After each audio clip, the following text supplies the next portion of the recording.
Bonjour, dans cette vidéo, je vais vous montrer comment on peut charger un VDB au sein d'Houdini, c'est-à-dire une source généralement d'objets volumétriques que l'on peut trouver dans des collections sur Internet, les utiliser et modifier leur aspect visuel.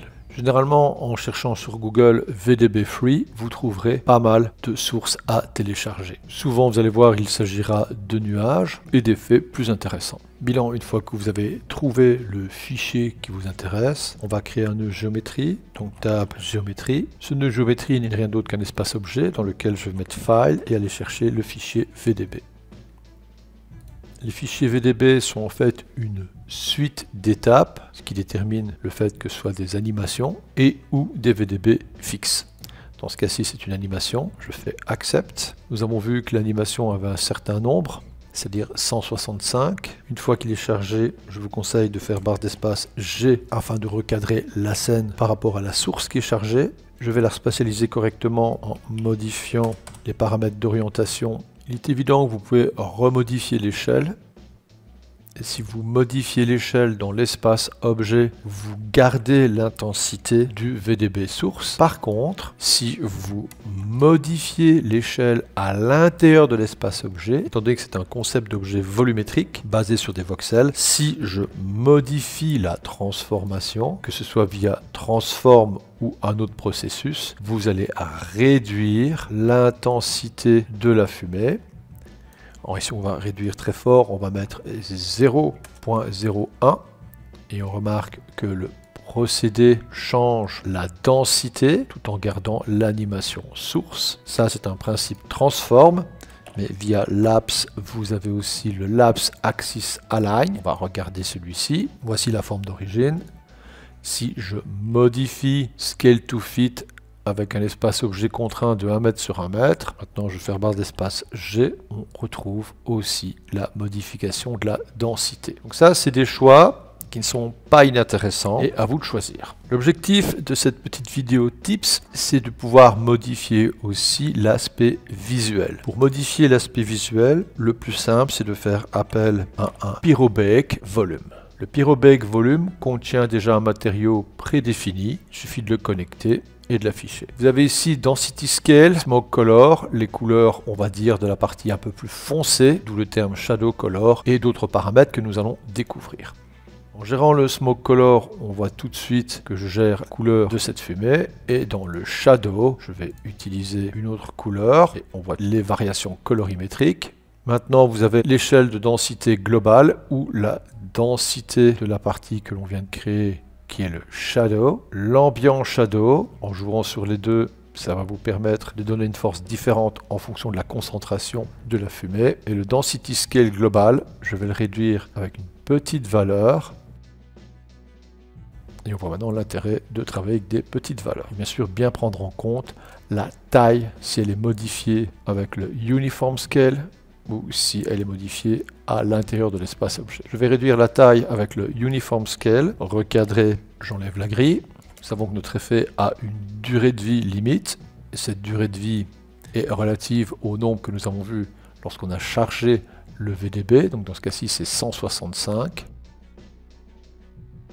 Au-delà de 165, il n'y aura plus rien. Pour pallier à ce problème, on va rajouter un Time Warp. Le input, c'est la source, et le output, forcément, c'est ce que nous voyons. Je vais me mettre en mode by speed, ce qui va nous permettre, par exemple, de dire que cette vidéo peut se jouer 2 fois plus vite. À ce moment-là, forcément, sa durée de vie sera réduite de moitié, ou est 2 fois moins vite. À vous de choisir maintenant tous les rythmes que vous désirez. On va le laisser à 1. Pour voir un autre concept qui est intéressant en mode speed, c'est que je vais demander que le input se joue en zigzag, c'est-à-dire qu'il va faire un aller et un retour. Cette option, je l'ai mise en termes d'input. Vous serez déçu si vous allez au-delà de la durée de vie, puisque en output, vous devez aussi choisir ce type d'option et vous allez avoir la fumée qui fait un mouvement inverse à la fin de sa vie sur 100 frames. Comme la durée faisait 165, je vais mettre ici 165 et ici par exemple je vais mettre aussi 165. Il est évident que si je le mets tous les deux en mode cycle, à partir de 165, il va continuer à jouer le premier frame.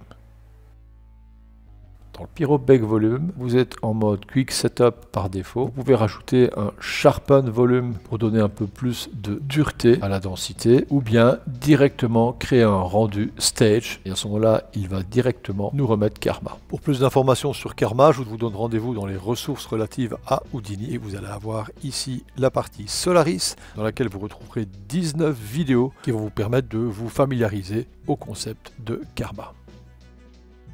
Vous avez l'option de choix de différents types de lumière. Je vais laisser par défaut Accept. J'enlève la grille, je fiche au travers de la caméra, je bloque la vue de la caméra et on se retrouve avec une scène Karma qui a exporté tous les paramètres du shader. L'importation ne prend en compte que l'orientation au sein de l'espace objet. Donc si j'affiche la grille, vous allez très vite vous rendre compte, on a besoin de réajuster les transformations. Donc on va remettre un nœud transformation. Vous pouvez faire un copier-coller de ce qui a été fait ou tout simplement de réajuster.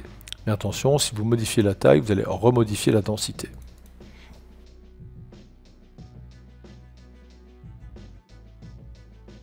La dernière petite chose intéressante avec le Pyro-Bake Volume, c'est de faire un cache simulation. Vous devez aller choisir un dossier.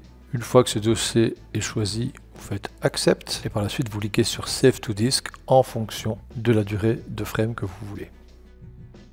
Vous aurez alors une suite de BGO. On va cacher ce nœud géo.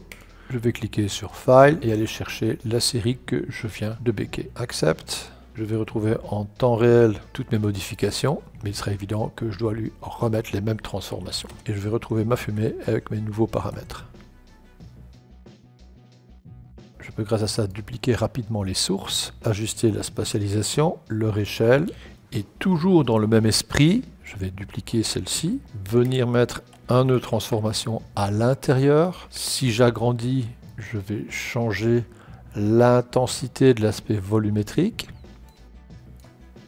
Et si je réduis l'intensité des effets volumétriques. À bientôt!